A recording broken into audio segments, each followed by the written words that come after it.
ونستغفره ونؤمن به ونتوكل عليه ونعوذ بالله من شرور أنفسنا ومن سيئات أعمالنا من يهده الله فلا مضل له ومن يضلله فلا هادي له أشهد أن لا إله إلا الله وحده لا شريك له وأشهد أن محمدا عبده ورسوله أرسله بالحق بشيرا ونذيرا ليظهره على الدين كله ولو كره المشركون اللهم صل على محمد وعلى آل محمد كما صليت على إبراهيم وعلى آل إبراهيم وبارك على محمد وعلى آل محمد كما باركت على إبراهيم وعلى آل إبراهيم إنك حميد مجيد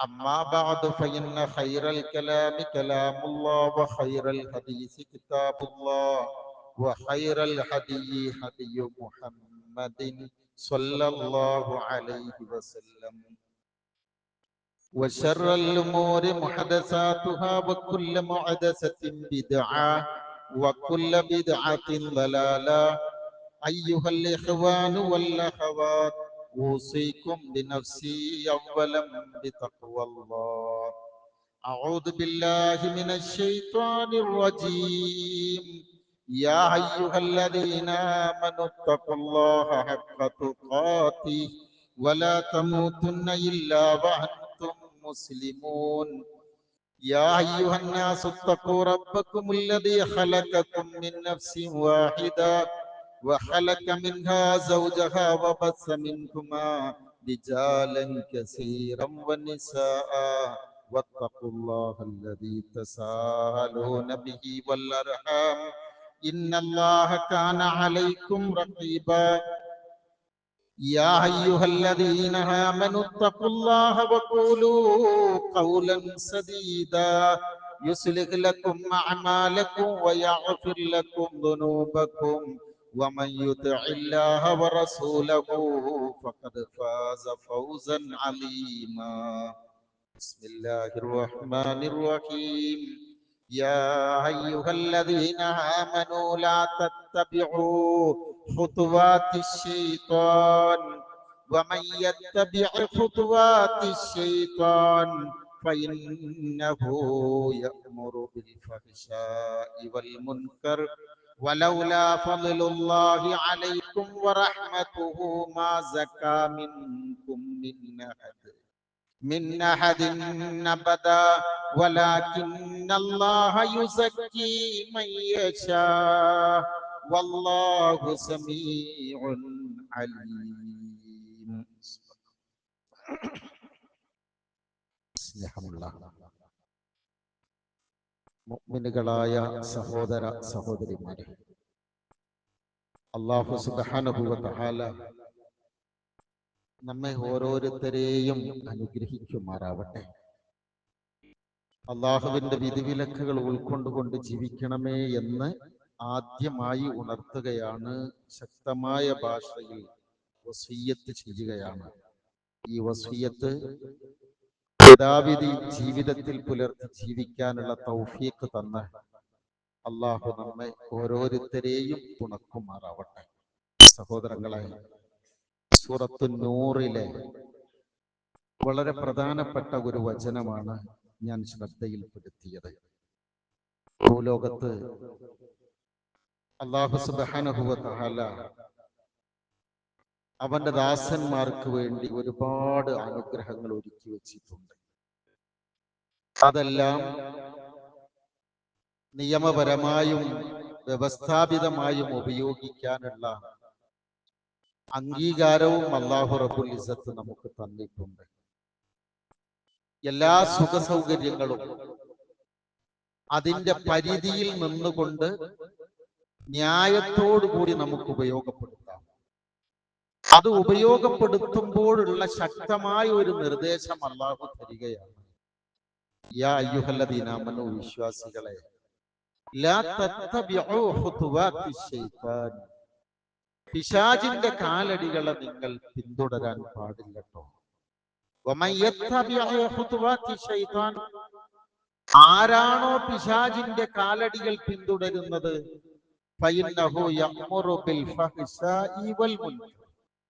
ശൈത്താൻ നമ്മളോട് വളരെ വൃത്തികെട്ട കാര്യങ്ങൾ മാത്രമാണ് നമ്മോട് അവൻ കൽപ്പിക്കുക.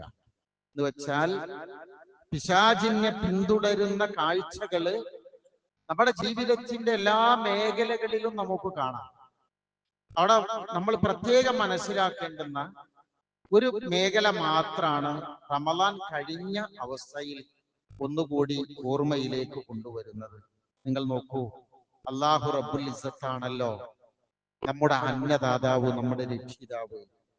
സകല മനുഷ്യർക്കും, ഈ പ്രപഞ്ചത്തിലെ എല്ലാ ജീവികൾക്കും സുഖമായി ജീവിക്കാനുള്ള എല്ലാ വിഭവങ്ങളും വ്യത്യസ്തമായ തലങ്ങളിൽ അല്ലാഹു ഇവിടെ ഒരുക്കി വെച്ചിട്ടുണ്ട്. അതുകൊണ്ടാണ് റിസ്ക് അല്ലാഹു ഏറ്റെടുത്ത ഒരു കാര്യമാണ്. ഇന്നല്ലാഹ ഹുവർ റസ്സാഖ് ദുൽ ഖുവ്വത്തിൽ മതീൻ. നമ്മൾ ഈ ആയത്ത് കുറച്ച് ആഴ്ചകൾക്ക് മുമ്പ് പഠിച്ചിരുന്നു. ഭക്ഷണം തരിക എന്നത് അള്ളാഹുവിന്റെ ബാധ്യതയായി അള്ളാഹു ഏറ്റെടുത്തതാണ്. അത് അള്ളാഹു തന്നുകൊണ്ടേയിരിക്കുന്നുണ്ടാവും. നമുക്ക് സ്വാതന്ത്ര്യം കിട്ടുന്ന കാലത്ത് 30-35 കോടി ജനങ്ങളാണ് ഈ രാജ്യത്ത് ഉണ്ടായിരുന്നത്.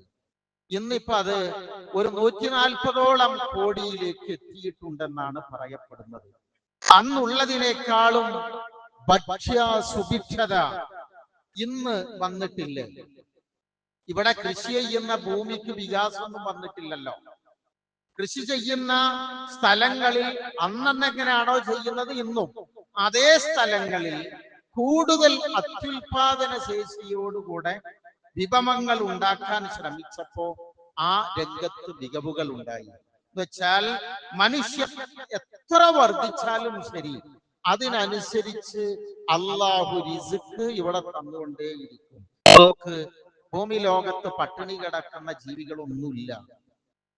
ആകെ പട്ടിണി കിടക്കുന്നത് ആരാണ്? മനുഷ്യരും മനുഷ്യരുടെ അധീനതയിലുമുള്ള അവൻ വളർത്തുന്ന ആ ജീവികളും മാത്രമാണ്. കാട്ടിലെ ആന പട്ടിണി കിടക്കുന്നുണ്ടോ? ഇല്ലല്ലോ. അതേസമയം നാട്ടിലെ ഉടമസ്ഥന്റെ ആന ഒരുപക്ഷെ പട്ടിണി കിടന്നേക്കാം. 800 കോടിയോളം മനുഷ്യർക്ക് തിന്നാനുള്ള ഭക്ഷണം ലോകത്ത് ഉൽപ്പാദിപ്പിക്കുന്നുണ്ട്. പക്ഷേ അതിലെ ക്രയവിക്രയത്തിൽ വന്ന ചില അപാകതകൾക്കുണ്ടായിരിക്കാം 150 കോടിയിലധികം ജനങ്ങൾ ഇവിടെ പട്ടിണി കിടക്കുകയാണ്. നമുക്കൊക്കെ അറിയാവുന്നതുപോലെ ലോകത്ത്, ഞാൻ ഒരു സൂചന തരികയെന്ന് മാത്രം, നമുക്ക് വിഷയം കുറച്ചും കൂടി ഇങ്ങനെ മാറേണ്ടതുണ്ട്. നമ്മൾ പഠിക്കേണ്ടത് വെച്ചപ്പോ ഈ ആഗോള ദാരിദ്ര്യ രേഖ, അതാണ് മനുഷ്യന്റെ പട്ടിണി അളക്കുന്ന രേഖ അല്ലേ? അവിടെ തന്നെ ലോകത്തില് 123 ലോകങ്ങളില് 102ാം സ്ഥാനത്താണ് നമ്മുടെ നാടിന്റെ സ്ഥാനമുള്ളത്. ലോക പട്ടിണി നിലവാരത്തിൽ നമ്മുടെ അവസ്ഥ എവിടെയെന്നാണ് ഞാൻ പറഞ്ഞത്. ശരിക്കും ഇന്ത്യയെ സംബന്ധിച്ചിടത്തോളം 284 ശതകോടീശ്വരന്മാര് നമ്മുടെ നാട്ടിലുണ്ട് എന്നാണ്. ശതകോടീശ്വരന്മാരില് ലോകത്തെ 3ാം സ്ഥാനത്താണ് നമ്മുടെ നാട് നിൽക്കുന്നത്. എന്ന് വെച്ചാൽ രാജ്യത്ത് ഒരുപാട് സമ്പന്നരുണ്ട്, വിഭവങ്ങൾ എമ്പാടുമുണ്ട്. ആ വിഭവങ്ങളൊക്കെ ഒരു ഭാഗത്ത് കേന്ദ്രീകരിക്കപ്പെടുകയാണ്. അതിന്റെ വികേന്ദ്രീകരണം നടക്കുന്നില്ല. അതുകൊണ്ടാണ് ഈ സാമ്പത്തിക ശാസ്ത്രത്തില് നോബൽ പ്രൈസ് നേടിയിട്ടുള്ള അമർത്യ സെൻ പറഞ്ഞൊരു വാക്കുണ്ടല്ലോ. ഇവിടെ നമ്മുടെ നാട്ടിൽ പ്രത്യേകിച്ച് പട്ടിണി വർദ്ധിക്കാൻ കാരണം വിഭവങ്ങളുടെ കുറവല്ല, ആ വിഭവങ്ങളുടെ കേന്ദ്രീകരണമാണ്. അവിടെ വികേന്ദ്രീകരണം നടക്കുകയാണ്. അതുകൊണ്ടാണ് നമുക്ക് ഭക്ഷിക്കാനുള്ള എല്ലാ വിഭവവും അല്ല തന്നിട്ടുണ്ട്. ഇന്നല്ലാഹ ഹുവർ റസ്സാഖ് ദുൽ ഖുവ്വത്തിൽ മതീൻ. എന്തൊരു മനോഹരമായ ശബ്ദം എന്നറിയാതെ. അല്ലാഹു റാസിഖാണ് എന്നല്ല അല്ലാഹ് പറഞ്ഞത്, അവൻ റസ്സാഖാണ്. അവൻ വിഭവങ്ങൾ തന്നുകൊണ്ടേയിരിക്കുന്നവനാണ്. അവൻ ശക്തനാണ്, കരുത്തുള്ളവനാണ്. ഇത് നമ്മൾ പഠിക്കുന്നതിന്റെ കൂടെ നമ്മുടെ നാട്ടിൽ കടുത്ത സാമ്പത്തിക മാന്ദ്യം വന്നു കഴിഞ്ഞിട്ട് വർഷങ്ങളായി. അതിനെക്കുറിച്ച് അറിയുന്ന ആളുകൾ പറയുന്നത് ഭീകരമായ ഒരവസ്ഥയിലാണ് രാജ്യത്തിന്റെ സാമ്പത്തിക അവസ്ഥ നിലനിൽക്കുന്നത്. രാജ്യം അഭിമുഖീകരിക്കുന്ന ഒരുപാട് പ്രശ്നങ്ങളുണ്ട്. നിങ്ങൾ ആലോചിച്ച് നോക്കൂ, ഒരുപാട് അത്തരം വലിയ വലിയ പ്രശ്നങ്ങൾ വരുമ്പോഴാണ് അവരുടെ ശ്രദ്ധയെ തിരിച്ചുവിടുന്നതിന് വേണ്ടിയുള്ള ഓരോരോ അസ്വസ്ഥതകൾ ലോകത്തിന്റെ ഒക്കെ പല ദിക്കുകളിലും നടക്കുന്നുണ്ട്. അതൊക്കെ നമുക്ക് ചേർത്തി വായിച്ചാൽ മനസ്സിലാവും. ഞാൻ ഇങ്ങനെ ഒരു സ്ഥലത്ത് വെച്ച് അങ്ങനെ പറയല്ല. രാജ്യത്തെ പൊതുമേഖലാ സ്ഥാപനങ്ങൾ നിങ്ങൾ എടുത്തു നോക്കിയേ, ഭരണകൂടത്തിന്റെ ദൈനംദിന ചെലവുകൾ എടുത്തു നോക്കുക. അങ്ങനെയൊക്കെ ആലോചിക്കുമ്പോഴാണ് അതിശക്തമായ ഒരു എക്കണോമിക് ക്രൈസിസിലാണ് നമ്മൾ മുന്നോട്ട് പോകുന്നത്. അതെല്ലാം പല രൂപത്തിലുണ്ടെങ്കിലും നമ്മളെ സാധാരണക്കാരായ ഞാനുകളൊക്കെ അതറിയാതെ അങ്ങനെ പോവാന്ന് മാത്രമേ ഉള്ളൂ. നിലവിൽ പശ്ചിമേഷ്യൻ രാജ്യങ്ങളുടെ അവസ്ഥകൾ നമ്മൾ എടുത്തു നോക്കുക. അവിടുന്ന് ഒരുപാട് വിദേശ മണികൾ നമ്മുടെ നാട്ടിലേക്ക് വന്നിരുന്നു. ഇപ്പോഴുള്ള അതിന്റെ സാഹചര്യങ്ങൾ അറിയുന്ന ആളുകൾ പറയുന്നത് വളരെ വളരെ അസ്വസ്ഥജനകമായ സാഹചര്യമാണ് അവിടെയുള്ളത്. വർഷങ്ങളോളം ആ രാജ്യങ്ങളൊക്കെ GCC നാടുകളെല്ലാം നമുക്ക് അന്നം തരുന്ന നാടുകളൊക്കെ വർഷങ്ങളോളം പിന്നോട്ട് പോയി എന്നാണ്.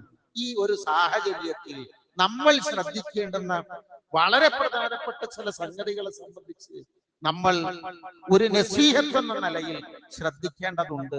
സമ്പത്ത് എന്നത് അള്ളാഹു തന്ന വലിയൊരു അനുഗ്രഹമാണ്. അത് ഉപേക്ഷിച്ചാൽ വ്യക്തിക്കോ സമൂഹത്തിനോ ഒരു രാജ്യത്തിനോ ഒന്നും നിലനിൽപ്പില്ലല്ലോ. വലാ തൂതു സുഫഹാ അംവാലകുമുല്ലതി ജഅലല്ലാഹു ലക്കും ഖിയാമ. പണം അതെങ്ങനെയാണ്? ആ പണത്തിന് ദീന് കൊടുക്കുന്ന സ്ഥാനം എന്താ? നിങ്ങളുടെ നിലനിൽപ്പിന് ആധാരമാക്കിയിട്ടുള്ള ഈ സമ്പത്തിനെ നിങ്ങൾ വിവരമില്ലാത്ത ആളുകളുടെ കയ്യിൽ കൊടുക്കരുതെന്ന അത്ര വരെ ഗൗരവമുണ്ടതിന്. ഈ അനുഗ്രഹം പടച്ചോൻ എനിക്കും നോക്ക് വല്ലാതെ തന്നിട്ടുണ്ട്. ഞാൻ പറയുന്ന വാക്കുകൾ നല്ലപോലെ ശ്രദ്ധിക്കണം. എനിക്ക് തോന്നുന്നത് അള്ളാന്റെ റസൂൽ സല്ലല്ലാഹു അലൈഹി വസല്ലമക്കും സ്വഹാബത്തിനും കിട്ടാത്തതിനേക്കാളും ഐശ്വര്യം നമുക്ക് കിട്ടിയിട്ടില്ല സഹോദരങ്ങളെ. ഈ മേഖലയിൽ നമ്മൾ ശ്രദ്ധിക്കേണ്ടുന്ന രണ്ട് അപകടങ്ങളുണ്ട്. അത് നമ്മൾ തിരിച്ചറിയണം. എന്നിട്ട് വളരെ ശ്രദ്ധയോടുകൂടിയുള്ള മുന്നോട്ടുള്ള പോക്കാണ് നമുക്ക് ഉണ്ടാവേണ്ടത്. ഒന്നെന്താന്ന് ചോദിച്ചാൽ, ഞാൻ ഓതി വെച്ച ആയത്തുണ്ടല്ല,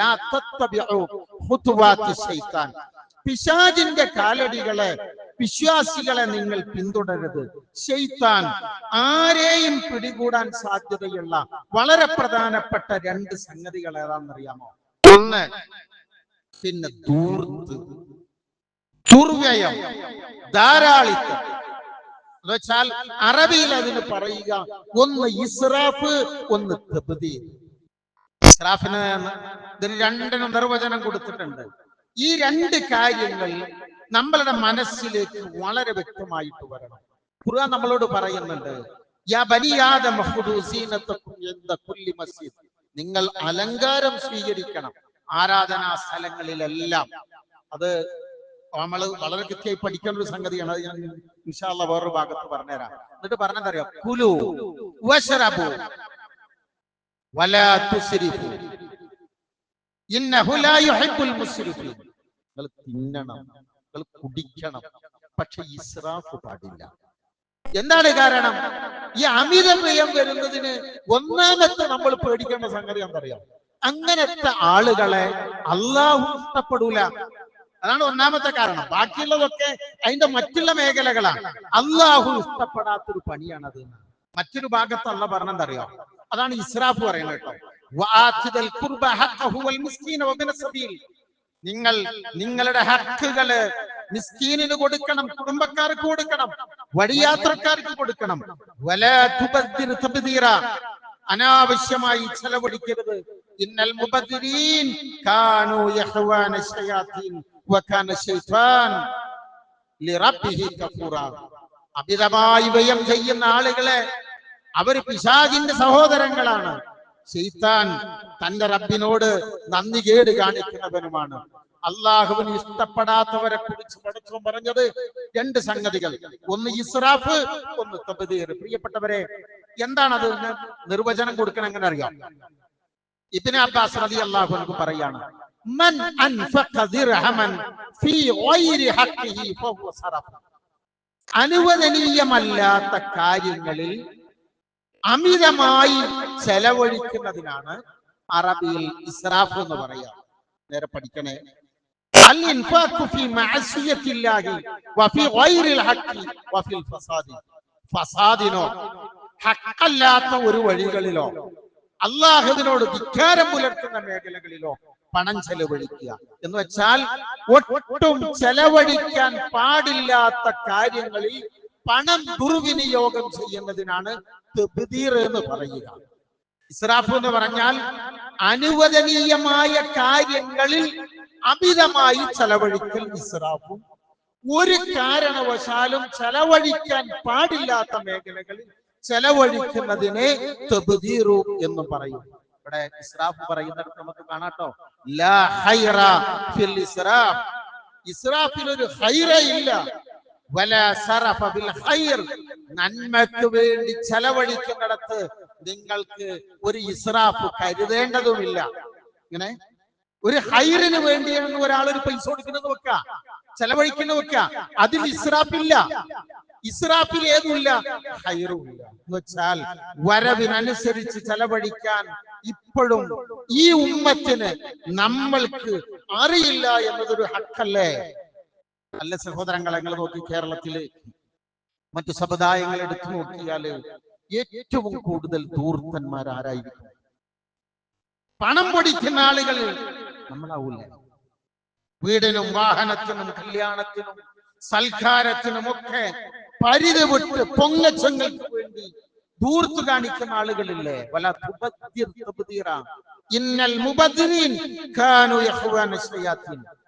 970-80 കാലഘട്ടങ്ങളിൽ നല്ല പട്ടിണിയാണ് നമ്മുടെ നാട്ടിൽ ഉണ്ടായിരുന്നത്.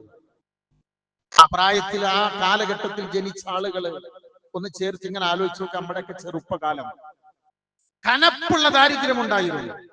പിന്നീട് 90-കൾക്ക് ശേഷമാണ് വിദേശത്ത് നിന്ന് ഗൾഫ് പണം നമ്മുടെ നാട്ടിലേക്ക് വന്നത്. ആ കാലത്ത് വിദേശത്ത് പോയ ആളുകൾക്കറിയാം എത്ര സാഹസപ്പെട്ടാണ് അവരവിടെ എത്തിയതും അവർ അധ്വാനിച്ചുണ്ടാക്കിയതും. ആ കാലഘട്ടങ്ങൾ അവരുടെ കഷ്ടപ്പാടുകളൊക്കെ എത്രയായിരുന്നു എന്നുള്ളത്. അന്ന് കഷ്ടപ്പെട്ട ആളുകളൊക്കെ അൽഹംദുലില്ലാ ഒരു ഭയങ്കര സൗകര്യങ്ങളിലേക്ക് എത്തിയിട്ടുണ്ട്. പക്ഷെ അവരുടെ കഷ്ടപ്പാടിന്റെ കാലമാണ് ഞാൻ പറഞ്ഞത്. 90-കൾക്ക് ശേഷം വന്ന ലക്ഷക്കണക്കിന് കോടി രൂപ എങ്ങനെ സ്പെൻഡ് ചെയ്തു എന്ന് സത്യത്തിൽ നിങ്ങളൊന്നും ഇങ്ങനെ ആലോചിച്ച് നോക്കിയോളി. ആ കോടികൾ എവിടെ പോയി എന്നുള്ളതാണ്. വീടുകള്, വാഹനങ്ങള്, അല്ലെ? ഒരു വീടുണ്ടാക്കിയവൻ ആ വീടിനെ തന്നെ അതിന്റെ മൊഞ്ചു പോരാ എന്ന് പറഞ്ഞിട്ട് ലക്ഷറി ലൈഫിന് വേണ്ടി അതിനെ വീണ്ടും പൊളിച്ച് ഇങ്ങനെ പോയിട്ട് വിവാഹങ്ങൾ. ഞാൻ പിന്നെ അതിങ്ങനെ ഉണ്ടല്ല, ആ മേഖലകളൊക്കെ ഇങ്ങനെ എടുത്തു നോക്കുന്നുണ്ട്. പണം പൊടിക്കുന്ന ടീം ചില ഭാഗങ്ങളിലൊക്കെ, ചില പ്രദേശങ്ങളിലൊക്കെ ചെന്നാല് ചെലവഴിക്കേണ്ടത് എങ്ങനെയെന്നറിയാതെ ചെലവഴിക്കുന്ന നമ്മുടെ മക്കളെ കാണാം. ഈ ഭാഗം പറയുന്നത് വളരെ ഗൗരവപൂർവമാണ്. നമ്മൾ ഈ 90-കൾക്ക് ശേഷം ഒരു 3-ാം തലമുറയുണ്ട്. 3-ാം തലമുറ മീൻസ് 15 വയസ്സ് മുതൽ ഒരു 25-30 വയസ്സ് വരെയുള്ള നമ്മുടെ ആ തലമുറ മക്കളെ, വരാൻ പോകുന്നത് വലിയ സുഖമൊന്നുമില്ലാത്ത കാലമാണ്. ഈ യുദ്ധം ഇപ്പൊ നടക്കുന്ന ഈ പശ്ചിമേഷ്യൻ നാടുകളിലുള്ള യുദ്ധം വലിയ പ്രതിസന്ധിയാണ് തരുന്നത്. ഒരു ലോങ് ടൈം പ്രത്യാഘാതം അതിഭയങ്കരമാണ്. നമുക്ക് പടച്ചവൻ 30-ൽ കുറയാത്ത വർഷക്കാലം ഐശ്വര്യം കൊണ്ട് സത്യത്തിൽ നമ്മളെ പൊതിഞ്ഞിരുന്നു, അനുഗ്രഹങ്ങളെ കൊണ്ട് പൊതിഞ്ഞിരുന്നു. ലോകത്ത് പല സാമ്പത്തിക ഭീഷണികളും പ്രശ്നങ്ങളും നമുക്കറിയില്ല എന്ന് മാത്രം. ആ രംഗത്ത് പ്രവർത്തിക്കുന്ന ആളുകളോട് ചോദിച്ചാൽ ശരിക്കതിന്റെ കൃത്യമായ അവസ്ഥകൾ അറിയും. അതുകൊണ്ട് അള്ളാഹു പറയുന്ന ഒരു പ്രധാനപ്പെട്ട വാക്കുകൾ എടുത്തുകൊണ്ട് ഇമാം ഹസനുൽ ബസരി റഹിമഹുല്ല പറയുന്ന വാക്കെന്തറിയാമോ? ഇന്നല്ലാഹ ലയുമത്തിഉ ബിന്നിഅമതി മാശാ. അള്ളാഹു അവന്റെ നിഅമത്തുകളെ കൊണ്ട് നമ്മളെങ്ങനെ പൊതിയും, നമ്മളെ സുഖിപ്പിച്ചുകൊണ്ടേയിരിക്കും. ഇദാ ലം യശ്കുർ ഖല്ലബഹ അദാബൻ. ഈ വാക്ക് അങ്ങനെ തന്നെ എഴുതി വെക്കണം. ഇദാ ലം യശ്കുർ, നന്ദി കാണിച്ചിട്ടില്ല എങ്കിൽ ഖല്ലബഹ അദാബൻ. നേരെ ഖല്ലബ എന്ന് പറഞ്ഞാൽ എടുത്ത് മറിച്ചിടാണ്. ഈ അനുഗ്രഹത്തെ പടച്ചവൻ നിഗ്രഹമാക്കി മാറ്റും. അങ്ങനെ അനുഗ്രഹത്തെ നിഗ്രഹമാക്കി മാറ്റും. അപ്പൊ എന്താണ് അവിടുത്തെ നന്ദി? ഇത് ഉപയോഗിക്കുന്നതിലെ മിതത്വമാണ് നന്ദി എന്ന് പറഞ്ഞത്. ഇന്ന മിനശ്ശുക്രി ലില്ലാഹി സുബ്ഹാനഹു വ തആല അൻ യഖ്തസിദൽ മർഉ ഫീ മഖ്ലൽ ഹയാത്ത് മിൻ മഅ്കൽ വമശ്റബ് വമൽബസ് വൽ മസ്കൻ. തന്റെ വീട്, ഡ്രസ്, തന്റെ പാനീയങ്ങൾ, ഭക്ഷണങ്ങൾ, ഈ ജീവിതാവശ്യങ്ങൾ നിർവഹിക്കുന്ന രംഗത്ത് അതിന്റെ ഒരു മിതത്വം പുലർത്തുക എന്നതാണ് സത്യത്തിൽ അള്ളാഹുവോടുള്ള നന്ദി എന്ന് പറയുന്നത് എന്നാണ്. ഇബ്നു അബ്ബാസ് റളിയല്ലാഹു അൻഹു പറയുന്നുണ്ട്, നമ്മൾ വളരെ കൃത്യമായിട്ട് പഠിക്കണം കേട്ടോ. കുൽ കുൽ കുൽ മാ ശിഇത, ഉദ്ദേശിക്കുന്ന പോലെ തിന്നോ. വൽബസ് മാ ശിഇത, നല്ലതൊക്കെ ധരിച്ചോ. മാ ഹത്തക ഖൽസുലതാൻ, രണ്ട് സംഗതികൾ നിങ്ങളിൽ വരുന്നതിനെ നിങ്ങൾ സൂക്ഷിച്ചാൽ മതി.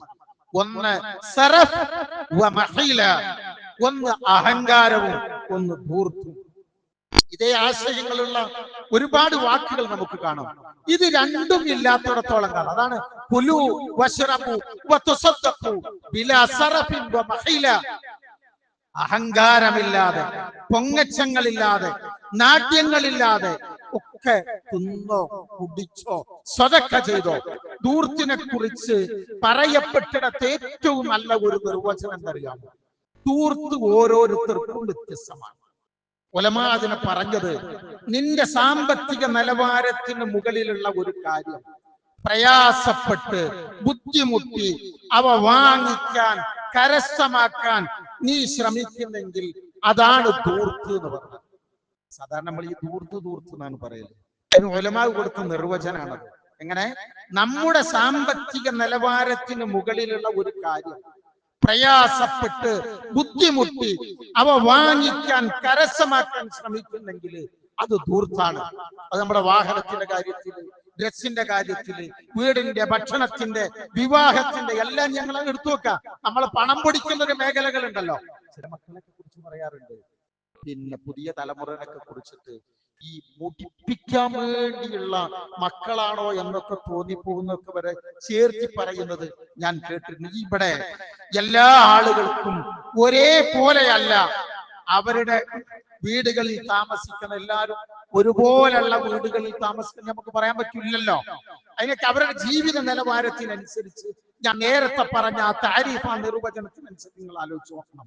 ഇന്ന് ധൂർത്തുകൾ വരുന്ന ഒരുപാട് മേഖലകളുണ്ട്. ഇപ്പൊ നോക്കിയാൽ ഏറ്റവും പ്രധാനം എവിടെയാണ്? അത് വീടൊരു പ്രധാന ഘടകമാണ്, ഡ്രസ് ഒരു ഘടകമാണ്, നമ്മുടെ വാഹനങ്ങൾ ഘടകമാണ്, വിവാഹ മേഖലകൾ, നമ്മൾ പങ്കെടുക്കുന്ന മേഖലകളൊക്കെ. സാധാരണക്കാർ പോലും ഒരു കല്യാണം നടത്തുന്നത് ലോൺ എടുത്ത്, പലിശക്ക് വാങ്ങി, കടം വാങ്ങി നടത്തുന്ന ആളുകളില്ലേ, അവരൊക്കെ സഹായിക്കണേ എന്ന് പറഞ്ഞുകൊണ്ട്, കല്യാണത്തിന് സഹായിക്കണേ എന്ന് പറഞ്ഞു പിന്നെ സഹായം ആവശ്യപ്പെട്ടു വരുന്ന അവരുടെ കല്യാണ കത്ത് കണ്ടാൽ പോലും ചിലപ്പോൾ നമ്മൾ ഞെട്ടിപ്പോകും. എത്ര ഉറുപ്പ്യ വരുന്നില്ല അതിന്. ഞാൻ ആലോചിക്കലുണ്ട്, യൂസഫ് അലൈഹിസ്സലാം ഒരു പ്രവാചകന്റെ പേര് പറഞ്ഞിട്ട് ഖുർആനിലൊരു സൂറത്തുണ്ട്, ആദ്യാവസാനം അവരുടെ കഥ മാത്രമാണ് അതിൽ പറയണത്. ആ സൂറത്തിന്റെ ഒരു വേറൊരു പ്രത്യേകത കൂടിയുണ്ട്, സമയം നമുക്ക്. അതിൽ മുഹ്സിനീൻ എന്ന വാക്ക് കൂടുതലായി ഉപയോഗിച്ചത് ആ സൂറയിലാണ്. മുഹ്സിൻ, ഇന്ന റഹ്മത്തല്ലാഹി ഖരീബും മിനൽ മുഹ്സിനീൻ, അള്ളാന്റെ റഹ്മത്ത് കൂടുതൽ കിട്ടുക മുഹ്സിനുകൾക്കാണെന്ന് പറഞ്ഞിട്ടുണ്ട്. ഞാൻ ആ കഥ അങ്ങനെ പറഞ്ഞുതരാം. എന്നിട്ട് അവിടെ പറയണത് അറിയാം. ഇപ്പൊ യൂസഫ് അലൈഹിസ്സലാമയ്ക്ക് ഒരു ബയാൻ കൊടുക്കുന്നുണ്ട്, ഒരു സ്വപ്നത്തിന് വ്യാഖ്യാനം കൊടുക്കുന്നുണ്ട്. ഒരു രാജാവ് സ്വപ്നം കണ്ടു എന്ന്. ആ സ്വപ്നം 7 തടിച്ച പശുക്കള്, 7 മെലിഞ്ഞ പശുക്കള്, ഇവ ആ തടിച്ച പശുക്കളെ തിന്നാണ്. 7 നെൽമണികളുള്ള പിന്നെ അതിന് ആ കതിരുകള്, അതേപോലെ തന്നെ നെൽമണി ഇല്ലാത്ത കതിരുകൾ 7 എണ്ണം. ഇങ്ങനെയുള്ളൊരു സ്വപ്നം, ആരും കാണാത്തൊരു ജാതി സ്വപ്നം. പലരും പറഞ്ഞു അതൊരു പാഴ്ക്കിനാവാണ്, പേക്കിനാവാണെന്നൊക്കെ പറഞ്ഞു കൊടുത്തു. പക്ഷെ അവസാനം വ്യാഖ്യാനം കൊടുത്തത് എങ്ങനെയാണ്? 7 കൊല്ലം സമൃദ്ധി ഉണ്ടാവും, അടുത്ത 7 കൊല്ലം കടുപ്പമുള്ള ദാരിദ്ര്യം വരും, കഷ്ടപ്പാട് വരും. ഇപ്പോൾ ആവശ്യമുള്ളതും ഉപയോഗിച്ചുകൊണ്ട് വരുന്ന കാലത്തേക്ക് വേണ്ടി ഇന്നെല്ലാം പാടെ അടിച്ചു പൊളിക്കണ്ട, വരും കാലത്തേക്ക് കരുതി വെക്കണം. നിങ്ങൾ ആലോചിച്ച് നോക്കിയ സഹോദരങ്ങളെ, നമ്മളെ സംബന്ധിച്ചിടത്തോളം ഖിയാമത്ത് നാൾ വരെ നിലനിൽക്കുന്ന ഈ ഖുർആനിൽ എന്തിനായിരിക്കും ഇങ്ങനെ ഒരു കഥയും അതിന്റെ വ്യാഖ്യാനവും നമ്മളെ പഠിപ്പിക്കുന്നത്? നിങ്ങൾ ആലോചിച്ച് നോക്കിയിട്ടുണ്ടോ? അടുത്തെന്ന് വെച്ചാല് ഇതൊരു സ്വഭാവമായി മാറണം. കനപ്പുള്ള ദാരിദ്ര്യം വരാം. അപ്പോ സേവിങ്സ് എന്നത് നമ്മുടെ ഒരു സ്വഭാവമായി വളരണം. നമ്മൾ എത്ര ചെറിയ തൊഴിൽ ചെയ്യുന്നവരാണെങ്കിലും അങ്ങനെ ഒരു ശീലം നമുക്ക് വേണം. ഒരു മുൻകരുതൽ വേണ്ടേ? ചെറിയൊരു പ്രയാസം വരുമ്പോഴേക്ക് മറ്റുള്ളവരെ ആശ്രയിക്കേണ്ടി വരുന്ന ഒരു സാഹചര്യമില്ലേ? അങ്ങനെ ഓടരുതല്ലോ നമ്മള്. പെട്ടെന്ന് ബാങ്കിലേക്ക് ഓടുക, പലിശയുമായി ബന്ധപ്പെടുക, പണയം വെക്കുക, ലോൺ എടുക്കുക. ചെറിയൊരു പ്രയാസങ്ങൾ വരുമ്പോഴേക്ക് നമ്മളൊന്ന് ചെറുതായി വിചാരിച്ചാൽ, നിങ്ങൾ ആലോചിച്ച് ചെറുതായി വിചാരിച്ചാൽ എന്തെങ്കിലുമൊക്കെ ഒരു കഷ്ടപ്പാട് വരുമ്പോ വേറെ ആശ്രയിക്കേണ്ടതുണ്ടോ? 100 രൂപയെങ്കിലും ഓരോ ദിവസവും മാറ്റിവെക്കാൻ നമ്മൾ വിചാരിച്ചാൽ കഴിയില്ല. ഞാനിത് പറയുന്നതെന്ന് ചോദിച്ചാൽ കഷ്ടപ്പാടുകൾ വരുന്നുണ്ട്, നമ്മൾ ആദ്യം മുൻകൂട്ടി കാണണമല്ലോ.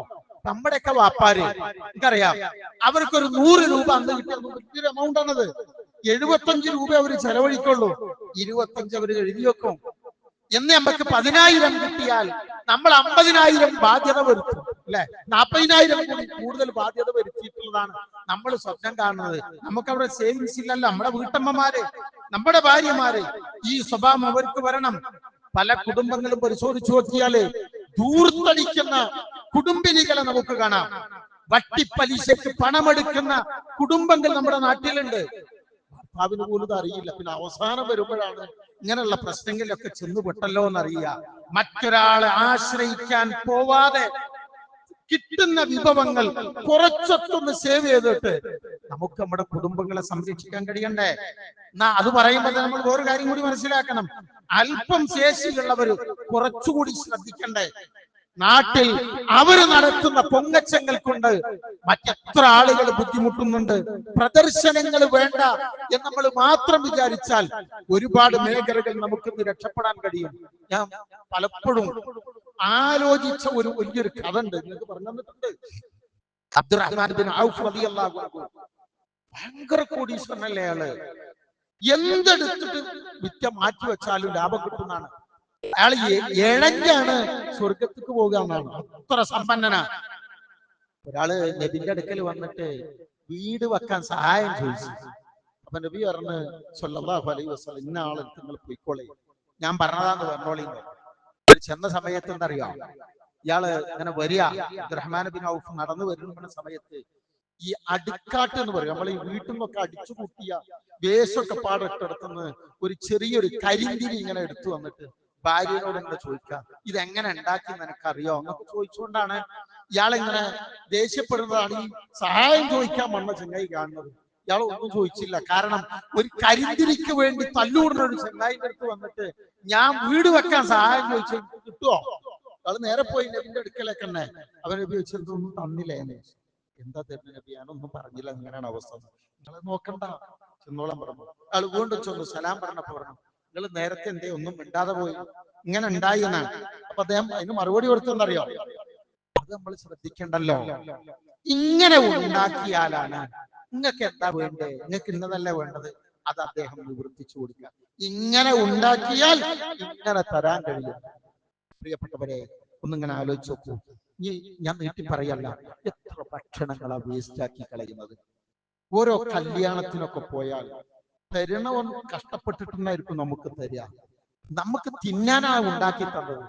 പക്ഷേ നമ്മളൊക്കെ ഇങ്ങനെ നോക്കി നോക്കി എത്ര വേസ്റ്റ് ആക്കി കളയുന്നുണ്ടാവും. അതും ഒരു മുതലല്ല. വേസ്റ്റ് ആക്കി കളയുന്നതിന്റെ ആ ഉടമ കാണുമ്പോ സത്യത്തിൽ എന്തോ ഒരു മനസ്സിന് വേദന ഉണ്ടാക്കും.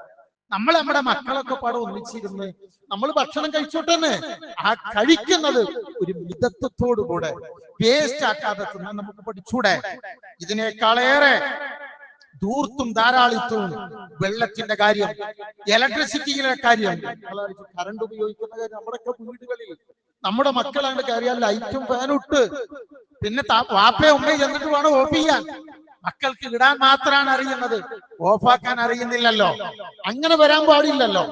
ഇപ്പൊ ഹൗസിലൊക്കെ വെള്ളം നിങ്ങൾ ആലോചിച്ചു, പൈപ്പ് അങ്ങനെ തുറന്നു വെച്ചങ്ങനെ വന്നു കൊടുക്കും. വെറുതെ കിട്ടുന്ന മുതലുകൾക്ക് ഒരു വിലയില്ലാത്തൊരവസ്ഥ വരും. ഇവിടെ വെള്ളത്തിറ വിടുന്ന വെള്ളം ഒഴിക്കേണ്ട സ്ഥലമുണ്ട്, അവിടെ ഇട്ട് വെള്ളം ഒഴിക്കൂല. അവിടെ ഒഴിക്കപ്പെടെ പൈസ കൊടുത്തിട്ട് പണിക്കാരനെ വെച്ചിരിക്കും അവിടെ കഴുകാൻ. അയാൾക്ക് കൂലി കൊടുക്കണം. അവിടെ നിന്ന് ഈ ഒഴിക്കുന്ന വെള്ളം ഒരു ബക്കറ്റ് കൂടുതൽ ഒഴിച്ചിട്ടാ അത് വൃത്തിയായല്ലോ, ഔട്ട് ചെയ്യൂല. അങ്ങനെയുള്ള ഒരു മാനസികാവസ്ഥ ഞാൻ പറഞ്ഞത് ഒക്കെ നമ്മളൊന്ന് ശ്രദ്ധിച്ചു നോക്കിയേ. നമ്മളെക്കാളേറെ ഇതിനേക്കാളേറെ വെള്ളവും സൗകര്യവും ഉണ്ടായിരുന്ന കാലത്ത് നമ്മുടെ പിതാക്കന്മാര് വെള്ളം നശിപ്പിച്ചിട്ടുണ്ടോ? ഇല്ലല്ലോ. അവരൊക്കെ ഒന്നെടുക്കുന്ന രംഗങ്ങളൊന്ന് ശ്രദ്ധിച്ചു നോക്കിയേ. അതോടൊപ്പം തന്നെ ചൂട് കനപ്പായി വരിക, നല്ല ചൂട് വരുന്ന അന്തരീക്ഷമാണ്. ഒരു പാത്രത്തില് വെള്ളം ഏതെങ്കിലുമൊക്കെ പുറത്തു വെച്ചാൽ പക്ഷികൾക്കും മൃഗങ്ങൾക്കും ഒക്കെ അത് ഉപയോഗിക്കാൻ കഴിയൂലേ? നമ്മളായി ജീവിക്കാൻ ശ്രമിക്കുക, ഒരു പ്രയാസം ഉണ്ടാവില്ല. ഞാൻ നിങ്ങളെ പോലെ ആകാൻ ശ്രമിക്കുമ്പോഴാണ് എല്ലാ ബുദ്ധിമുട്ടും ഉണ്ടാവുന്നത്. നിങ്ങൾ ജീവിച്ച പോലെ എനിക്ക് ജീവിക്കാൻ കഴിയില്ലല്ലോ. ഞാൻ എന്റെ സാഹചര്യത്തിൽ നിന്ന് ജീവിച്ചാൽ വളരെ സമാധാനത്തോടു കൂടി ജീവിക്കാൻ നമുക്ക് കഴിയും. അതുകൊണ്ട് ധൂർത്തും ധാരാളിത്വം കൂടിയ ഒരു കൗമും ലോകത്ത് രക്ഷപ്പെട്ടിട്ടില്ല. കഥകൾ പറഞ്ഞു തരാൻ സമയമല്ല. ഇന്ത്യ മഹാരാജ്യം ഭരിച്ച ഒരുപാട് ഭരണാധികാരികളുടെ ചരിത്രങ്ങൾ ഇങ്ങനെ പരിശോധിച്ചു നോക്കിയാൽ ലോകം ഭരിച്ച ഒരുപാട് നാടുകൾ, ഇസ്ലാമിക ലോകത്തിന്റെ കഥ ഞാൻ പറഞ്ഞു, സ്പെയിന് പോലെയൊക്കെയുള്ള നാടുകളൊക്കെ പരിശോധിച്ചു നോക്കുന്നുണ്ട്. അവിടുത്തെ ഭരണാധികാരികൾ നടത്തിയ ധൂർത്ത് പിൽക്കാലത്ത് ആ കൊട്ടാരത്തിലെ അന്തേവാസികൾ മറ്റു രാജാക്കന്മാരുടെ വീട് മുറ്റം അടിച്ചു വരുന്ന ആളുകളായി മാറിയത് ധൂർത്ത് കൊണ്ടായിരുന്നു എന്ന് പറഞ്ഞ് പഠിപ്പിക്കപ്പെടുന്ന ഒരുപാട് ഭാഗങ്ങളുണ്ട്.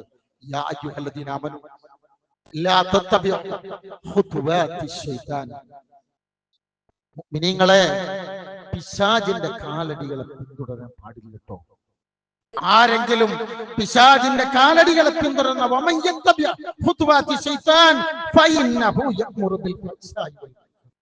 അവൻ ഫഹ്ശായിനും മുൻകറിനുമാണ് കൽപ്പിച്ചുകൊണ്ടിരിക്കുക. അതുകൊണ്ട് വളരെ കരുതലുകൾ നമ്മുടെ ജീവിതത്തിൽ ഉണ്ടാകണം, അത് ഏത് മേഖലകളിലാണെങ്കിലും. കാരണം ഭാവി അത്ര ശോഭനമല്ല എന്ന തിരിച്ചറിവ് എല്ലാ മേഖലകളും നമുക്ക് ഉണ്ടാവണം. അങ്ങനെ ഒരു ശ്രദ്ധയോടെ നമ്മൾ നോമ്പ് നേടിയെടുത്ത ഭക്തി ഉണ്ടല്ലോ, അത് ഈ മേഖലകളിലേക്ക് കൂടി നമ്മൾ വ്യാപിപ്പിക്കണം, നന്നായി ശ്രമിക്കണം.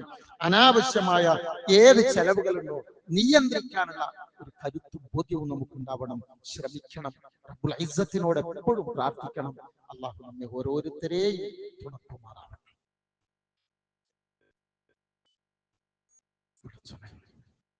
ബിസ്മില്ലാഹി വൽഹംദുലില്ലാഹ് സല്ലല്ലാഹു അലാ നബിയിനാ വഹബീബിനാ മുഹമ്മദ് വഅലാ ആലിഹി വസഹ്ബിഹി അജ്മഈൻ. അമ്മാ ബഅദ്. യാ അയ്യുഹല്ലദീന ആമനൂ തഖുല്ലാഹ ഹഖ്ക തുഖാതിഹി വലാ തമൂതുന്ന ഇല്ലാ വഅൻതും മുസ്ലിമൂൻ. സ്നേഹമുള്ളവരെ, അള്ളാഹുവിന്റെ വിധിവിലക്കുകൾ ഉൾക്കൊണ്ടുകൊണ്ട് ജീവിക്കണമേ എന്ന് ഒരിക്കൽ കൂടെ ഉണർത്തുകയാണ്, വസിയ്യത്ത് ചെയ്യുകയാണ്. അള്ളാഹു അതിന് നമുക്കെല്ലാം തൗഫീഖ് നൽകുമാറാവട്ടെ. സഹോദരങ്ങളെ, വളരെ പ്രധാനപ്പെട്ട ഒരു കാര്യം ഓർമ്മയിൽപ്പെടുത്താൻ ഉള്ളത്, ഈ വരുന്ന ദിവസങ്ങളുമായി ബന്ധപ്പെട്ട് നമുക്ക് പറയേണ്ടത്, നമ്മുടെ നാടും നഗരങ്ങളുമെല്ലാം ഒരു തെരഞ്ഞെടുപ്പിന്റെ ചൂടിലാണല്ലോ. എവിടെ നോക്കിയാലും തെരഞ്ഞെടുപ്പിന്റെ ചർച്ചകളും അങ്ങനെ ഒരു നിരതമായ ഒരു അവസ്ഥയാണ് നമുക്ക് കാണുക. ജനാധിപത്യ പ്രക്രിയയിലെ ഏറ്റവും പ്രധാനപ്പെട്ട ഒരു കാര്യവുമാണ് തെരഞ്ഞെടുപ്പ് എന്ന് പറയുന്നത്. രാജ്യം ആര് ഭരിക്കണം എന്ന് തീരുമാനിക്കേണ്ടത് രാജ്യത്തെ വോട്ടർമാരാണ്. ആ നിലയിൽ വളരെ ഗൗരവപൂർവം ശ്രദ്ധയോടെ സമീപിക്കേണ്ട ഒരു മേഖലയാണിത് എന്നാണ് പ്രത്യേകം നമ്മെ ഉണർത്തേണ്ടത്.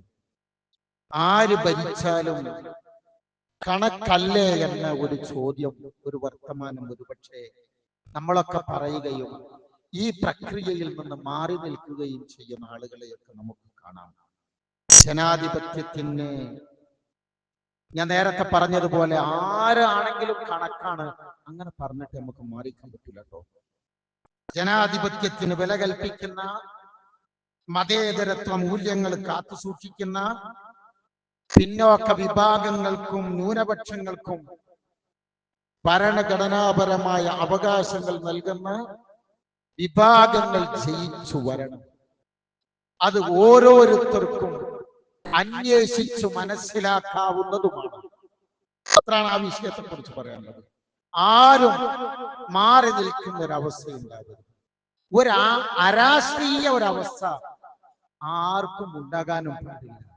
ജനാധിപത്യ പ്രക്രിയയിൽ എല്ലാവരും ഭാഗവക്കാവണം. കാരണം രാജ്യത്തിന്റെ നിലവിലുള്ള സാഹചര്യങ്ങൾ ഞാൻ പറയാതെ തന്നെ നമുക്കറിയാം. വോട്ടർ പട്ടികയുമായി ബന്ധപ്പെട്ട ഒരുപാട് പ്രശ്നങ്ങൾ. അതുകൊണ്ട് നിർബന്ധമായും ഞാൻ ഇതിന് മുമ്പേ ഖുത്ബയിൽ സൂചിപ്പിച്ചിരുന്നു, നമ്മുടെ പേരുകൾ അവിടെ ഇല്ലേ എന്ന് നമ്മൾ നോക്കാന്ന് പറയുന്നത് രാജ്യത്തെ നമ്മുടെ പൗരത്വം തെളിയിക്കേണ്ടതൊക്കെ ആയിട്ട് ബന്ധപ്പെട്ട വിഷയങ്ങളാണ്. അതുകൊണ്ട് നമ്മുടെ എല്ലാ രംഗത്തും രാജ്യത്തിന്റെ ജനാധിപത്യ പ്രക്രിയയിൽ നമ്മുടെ സാന്നിധ്യം നിർബന്ധമായി ഉണ്ടാകണം. അതിന് പറ്റാവുന്ന ഏറ്റവും ഞാൻ നേരത്തെ പറഞ്ഞ കാര്യങ്ങൾ അന്വേഷിച്ച് മനസ്സിലാക്കി നമ്മുടെ പരസ്പരമുള്ള സൗഹൃദങ്ങൾ നശിക്കാത്ത വിധം. കാരണം ഒരേ കുടുംബം നോക്കിയാല് പല വിഭാഗങ്ങളും പല ചിന്തകളൊക്കെ ഉണ്ടാവും. ഏത് ചിന്തകളാണെങ്കിലും ശരി, പരസ്പരമുള്ള കാഴ്ചപ്പാടുകൾ വ്യത്യസ്തമാണെങ്കിലും സൗഹൃദങ്ങൾ തകരാത്ത വിധം നന്നായി മാനിച്ച് നമുക്ക് പോകാൻ കഴിയണം. കൂടെ നമ്മുടെ ഇപ്പൊ വെക്കേഷനാണ്, ആ സമയത്തുള്ള കാര്യങ്ങളും നമ്മൾ പ്രത്യേകം ശ്രദ്ധിക്കണം. ഇൻഷാ അല്ലാഹ് അത്തരം സംഗതികളൊക്കെ നമുക്ക് ഇനി അടുത്ത ദിവസങ്ങൾ പറയാം. എപ്പോഴും നമ്മൾ നന്നായി പ്രാർത്ഥിക്കണം. പ്രാർത്ഥന അതാണ് നമ്മുടെ വലിയ കരുത്ത് എന്ന് പറയുന്നത്.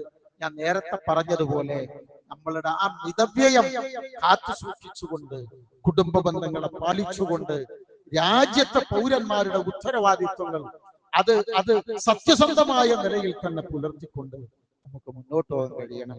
ഓരോരുത്തരും പ്രാർത്ഥിക്കണം.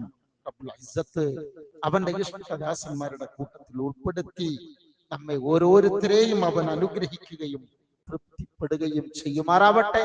സകല മുസീബത്തുകളിൽ നിന്ന് നമ്മളെ, നമ്മുടെ കുടുംബത്തെ, നമ്മുടെ ഉമ്മത്തിനെ, നമ്മുടെ രാജ്യത്തെ അല്ലാഹു കാത്തു രക്ഷിക്കുമാറാവട്ടെ. രോഗം കൊണ്ട് കഷ്ടപ്പെടുന്ന നമ്മുടെ ഒരുപാട് സഹോദരങ്ങളുണ്ട്, നമ്മുടെ കുടുംബാംഗങ്ങളുണ്ട്. എല്ലാവർക്കും അല്ലാഹു അവരുടെ രോഗങ്ങളെല്ലാം വേഗത്തിൽ ശിഫ നൽകി ആഫിയത്തും സമാധാനവും ആരോഗ്യവുമുള്ള ജീവിതം തന്ന് നമ്മുടെ നല്ല ആരോഗ്യകരമായ ജീവിതത്തിലേക്ക് അല്ലാഹു അവരെ ഓരോരുത്തരെയും മടങ്ങി വരാനുള്ള തൗഫീഖ് പടച്ചവൻ പ്രദാനം ചെയ്യുമാറാവട്ടെ. സകല മുസീബത്തുകളിൽ നിന്ന് അല്ലാഹു കാത്തു രക്ഷിക്കുമാറാവട്ടെ. പുറത്തുള്ള നമ്മുടെ സഹോദരങ്ങൾ അനുഭവിക്കുന്ന ഒരുപാട് അസ്വസ്ഥതകൾ, അതിൽ പല ആളുകളുടെയും കുതന്ത്രങ്ങളാണ് വിജയിക്കുന്നത്. ശത്രുക്കളുടെ എല്ലാതരം കുതന്ത്രങ്ങളിൽ നിന്നും ആ കുതന്ത്രങ്ങളെ പരാജയപ്പെടുത്തി നമുക്കും നമ്മുടെ സഹോദരങ്ങൾക്കും അന്നം തരുന്ന നാടുകൾക്കൊക്കെ അല്ലാഹു ആഫിയത്തുള്ളൊരവസ്ഥ തന്ന് പടച്ചവൻ തുണക്കുമാറാവട്ടെ. നമ്മുടെ മാതാപിതാക്കളെ അല്ലാഹു അനുഗ്രഹിക്കുമാറാവട്ടെ. നമ്മുടെ മക്കളിൽ നിന്ന് നമുക്ക് സമാധാനമുള്ള സന്തോഷമുള്ള അനുഭവങ്ങൾ രണ്ട് ലോകത്തും അല്ലാഹു പ്രദാനം ചെയ്യുമാറാവട്ടെ. ഈ ലോകം വിട്ടു പിരിയുമ്പോൾ ലാ ഇലാഹ ഇല്ലല്ലാഹ് എന്ന കലിമത്ത് തൗഹീദ് ഉച്ചരിച്ച് അല്ലാഹുവിനെ കണ്ടുമുട്ടാൻ പടച്ചവൻ നമുക്കെല്ലാം സൗഭാഗ്യം നൽകുമാറാവട്ടെ.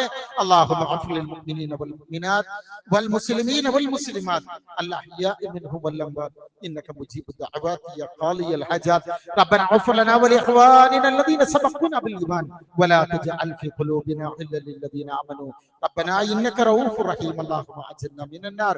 അല്ലാഹുമ്മ അഇസ്സൽ ഇസ്ലാമ വൽ മുസ്ലിമീൻ وأذل الشرك والمشركين ونجنا من القوم الظالمين. ربنا هب لنا من أزواجنا وذرياتنا قرة أعين واجعلنا للمتقين إماما. ربنا آتنا في الدنيا حسنة وفي الآخرة حسنة وقنا عذاب النار واغفر لنا يا غافر المذنبين. آمين برحمتك يا أرحم الراحمين. اللهم صل وسلم وبارك على نبينا محمد وعلى آله وصحبه أجمعين. وسلام على المرسلين والحمد لله رب العالمين.